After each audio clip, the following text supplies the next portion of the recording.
Jared Harris, how you doing? I'm doing good, thanks. Yourself? Good. I hear you're talking to Patton Oswalt. Yeah, I just saw him in we had a little moment in the elevator. I'm in love with his wife, Meredith Oh, Saladin. yeah. Such, Wonderful. They're such a wonderful person. a wonderful couple.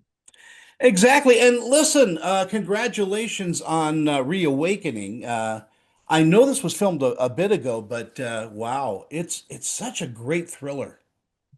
It is a good thriller. It's a very good taught psychological thriller, an examination of the male and female psyche, if you like. I think and the writing is so crisp. I was going to say, I think if Rod Serling were still alive, he would have written this. Yeah, I guess there is an element, a slight Twilight Zone element to it. I mean, it's a sort of a little bit more grounded in that the because there's always a twist at the end of a Twilight Zone episode, and there is a twist at the end here, but it's a pretty dark and gruesome twist, if you like. Yeah, and this movie explores the human condition. It explores grief, love, um, wanting. I mean, it really hits all these notes. Yeah, it's very powerful. I mean, I recognized that immediately when I read the script. I got it while I was finishing up my last week on Foundation, season three. And I was told you've got 24 hours to read this and decide if you're in or you're out because they start shooting in 10 days. And I couldn't believe my luck. It's one of those things that you hope will happen often and but happens rarely is something like this, something this good comes and lands in front of you. Yeah, John is a bit of a different character than you've played. His mind is in a different place. Yeah, I mean, he's someone who's pursuing the factual truth, if you like. Hmm. And the thing that's fascinating about it is that he never stopped looking for his daughter. The 10 years that she's been missing, he's always held out hope that she's alive and that he will find her. And, Mary has found a different route. And they've never questioned each other about the way that they're dealing with this.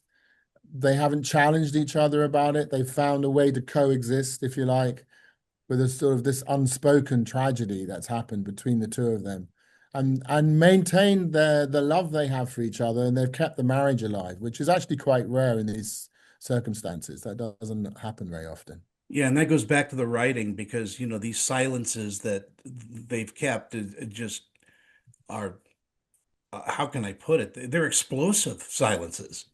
It's got a kind of Cassavetes feel to it. Yeah, exactly.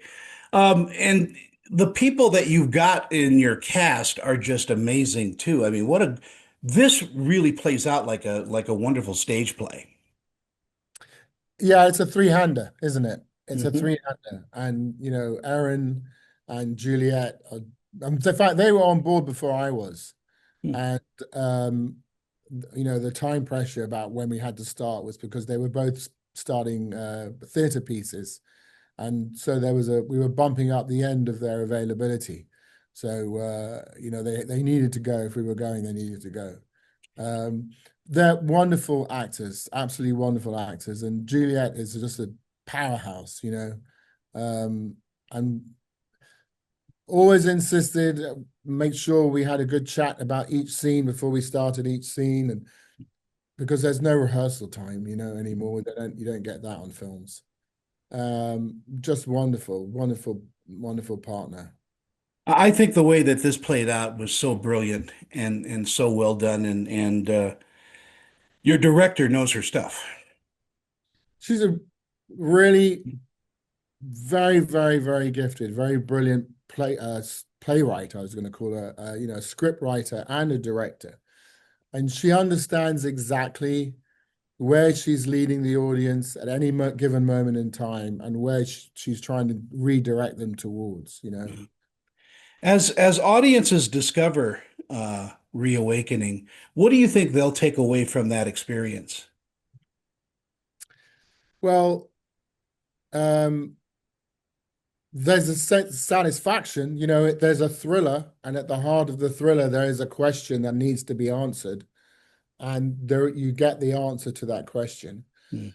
But I also think that it poses an interesting question as well, which is about, um, in a way, the nature of happiness. Yeah. Um, because you have these two people who have found a different way with dealing with something that has caused them unhappiness. And when this sort of gift comes into their life, they choose to approach it in very different ways. And then neither of them are wrong. One of them chooses to accept what it is on face value. The other one needs to know and needs to get the information. And one of the routes, if you like, is going to lead to, I don't want to give too much away, Yeah, but yeah, don't. We'll leave them hanging yeah, right yeah, there. yeah. Um, Jared, it's such a pleasure to chat with you and meet you. I actually met you at the House of Dynamite thing that we did in New York. Oh yeah, Yeah, yeah. so And that was a great. It was a what a. I mean, that again. What's so satisfying about that is again it just causes such fantastic conversations. man, it is such a well done film too, and you are just well, you already know you're an incredible actor because you are an incredible actor. Thank you, It's what you do. thank you. That's very kind of you. Uh, You always hope you're going to get away with it. You know what I mean? yeah, I guess so. I mean, people still send you scripts, and so that's always good. You're always busy. It's a very good sign. Yeah. Well, thank you so much for the time. Okay. All right, mate. Bless Take you. care and have a great day. Thank you. Bye Bye bye. bye.